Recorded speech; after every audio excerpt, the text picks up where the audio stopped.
ഈശോ മിശിഹായ്ക്ക് സ്തുതിയായിരിക്കട്ടെ. പ്രിയ സഹോദര സഹോദരി, നിനക്ക് നല്ല ഒരു ദിവസം നേരിയ ഈശോ നിന്റെ ജീവിതത്തെ സമർത്ഥമായിട്ട് അനുഗ്രഹിക്കട്ടെ.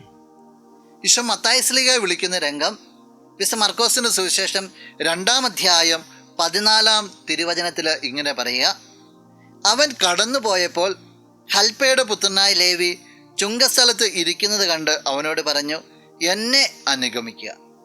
അവൻ എഴുന്നേറ്റ് യേശുവിനെ അനുഗമിച്ചു. ഈശോ കടന്നു പോകുമ്പോൾ ഈ മത്തായിയെ കാണുകയാണ്.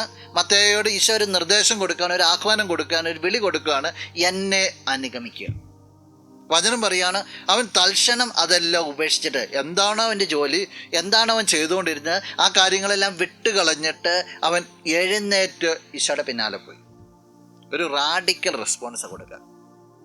ജീവിതത്തിൻ്റെ മേഖലകളോട് സൊല്ലു പറഞ്ഞിട്ട് ക്രിസ്തുവിൻ്റെ ആഹ്വാനം വന്നപ്പോൾ അവനിലേക്ക് ശ്രദ്ധ തിരിക്കുകയാണ്. ഇത്രയും കാലം തൻ്റെ ജീവിതത്തിൻ്റെ ശ്രദ്ധയായിരുന്നു, ഏറ്റെടുത്ത ജോലിയുടെ ശ്രദ്ധയായിരുന്നു. ഇപ്പോൾ ഇതാ മുമ്പിൽ ഒരു ക്രിസ്തു വന്നിരിക്കുന്നു. ക്രിസ്തു വന്നിരിക്കുമ്പോൾ ജീവിതവും ബന്ധപ്പെട്ട എല്ലാ മേഖലയും മാറ്റിവെച്ചിട്ട് അവനിലേക്ക് തന്നെ ഫോക്കസ്. ആ ക്രിസ്തുവിൻ്റെ നേരെ അവൻ തിരിയുക, ആ ക്രിസ്തുവിൻ്റെ പിന്നാലെ പോയി. നമുക്കറിയാം അവൻ്റെ ജീവിതം എത്രമാത്രം ഉയർത്തപ്പെട്ടു എന്ന്. സഭയിലൊരു വിശുദ്ധനായ രക്തസാക്ഷിയാണ്. നിന്റെ ജീവിതത്തിലെ മേഖലകളെല്ലാം ഇതുപോലെ മാറ്റി വരച്ചിട്ട് ക്രിസ്തുവിൻ്റെ ക്ഷണം അനുദിനം നിന്റെ ജീവിതത്തിൽ വരുന്നുണ്ട്. നിൻ്റെതായതെല്ലാം മാറ്റിവെച്ചിട്ട് അതിനേക്കാൾ ഒരു പ്രാധാന്യം നിന്റെ ക്രിസ്തുവിന് നീ കൊടുത്തു കഴിഞ്ഞാൽ നിന്റെ ജീവിതം അനുഗ്രഹിക്കപ്പെടും.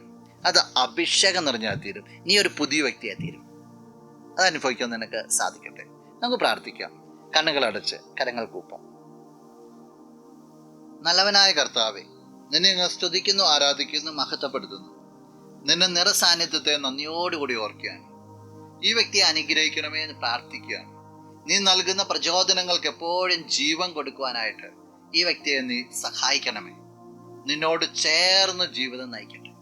ഇന്നത്തെ ദിവസത്തിന് വേണ്ടതായ എല്ലാ അനുഗ്രഹവും നൽകണമേ, ഇപ്പോഴും എപ്പോഴും എന്നേക്കും. ആമേൻ.